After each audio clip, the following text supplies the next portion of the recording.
and welcome to Thursday's edition of the Regional News. We begin with news from Surinam. The Office of the Attorney General in Surinam has requested a preliminary investigation into a potential corruption case against President Chandrika Prasad Santokhi and two of his ministers, including the finance minister. This follows reports that the government allegedly paid an estimated US $7.5 million to Pan American Real Estate, a local company, using false documents. Quote unquote, "It is important to emphasize that no one has yet been identified as a suspect," the Public Prosecution Service said on Wednesday.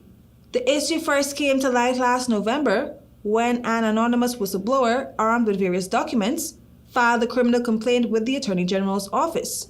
In January, the whistleblower delivered even more potential incriminating evidence to the Office of the Attorney General, and the Police Anti-Corruption Unit was subsequently given the task of investigating the matter.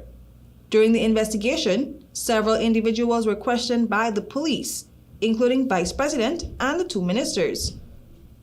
The Public Prosecution Service said it has received a police file on the case, and on that basis, a preliminary judicial investigation has been requested from the examining magistrate.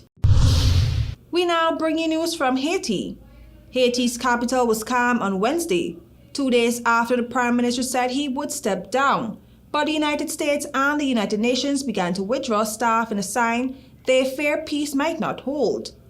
Prime Minister Ariel Henry said on Monday he would resign once the Transitional Council takes over, following escalating violence by powerful gangs that has caused thousands to flee their homes.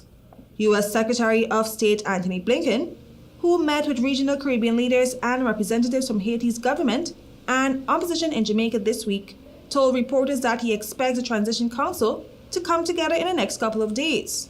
The Caribbean Community CARICOM has detailed the sectors, political parties and alliances to make up the 9-member council, but has not yet said who will be appointed.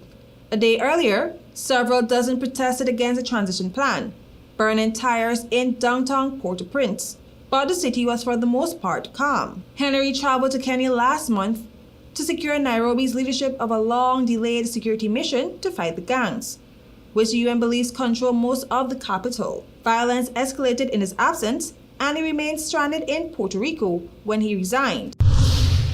And now for some international news.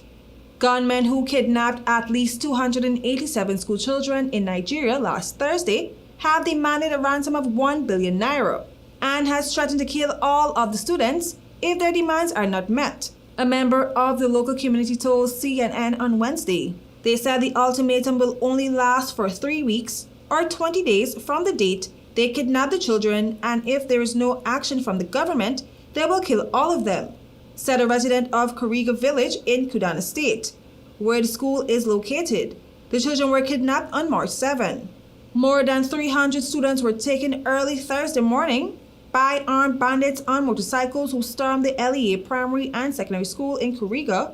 More than 300 students were taken early Thursday morning by armed bandits on motorcycles who stormed the LEA primary and secondary school in KERESE village, the state's police spokesman Mansour Hassan told CNN on Friday. Some of the students were rescued, but 287 of them remain with the kidnappers. About 100 of them are from the primary school and the rest are from the secondary school.